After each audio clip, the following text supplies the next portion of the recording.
বাংলাদেশি জলদস্যুদের সাথে বন দপ্তরের গুলির লড়াই, নিহত বন দপ্তরের অফিসার, এলাকায় চাঞ্চল্য। গভীর রাতের অন্ধকারে বাংলাদেশি জলদস্যুদের সাথে বন দপ্তরের গুলির লড়াই শুরু হয়, আর তাতেই নিহত হন একজন বন দপ্তরের অফিসার। নিহতের নাম অমলেন্দু হালদার, তাঁর বয়স 58। তার বাড়ি দক্ষিণ 24 পরগনার রায়দিঘি এলাকাতে। নিহত অফিসারের দেহটি ময়নাতদন্তের জন্য নিয়ে যাওয়া হয়েছে।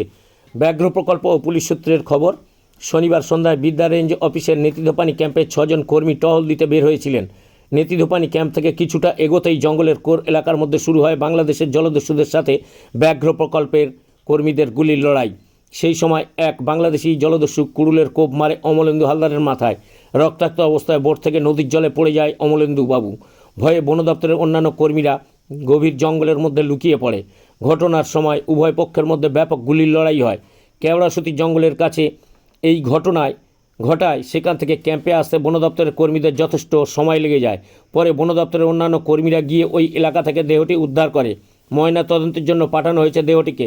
তদন্ত শুরু করেছে বন দপ্তর ও পুলিশ যৌথভাবে।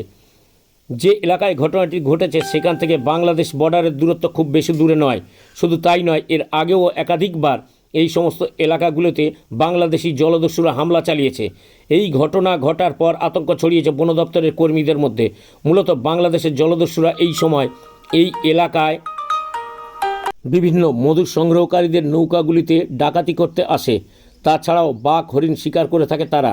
এই সমস্ত চোরা কারবারি ও জলদস্যুদের কাজের বাধা দেওয়ার কারণেই এই ঘটনা ঘটেছে বলে মনে করছেন প্রকল্পের আধিকারিকরা।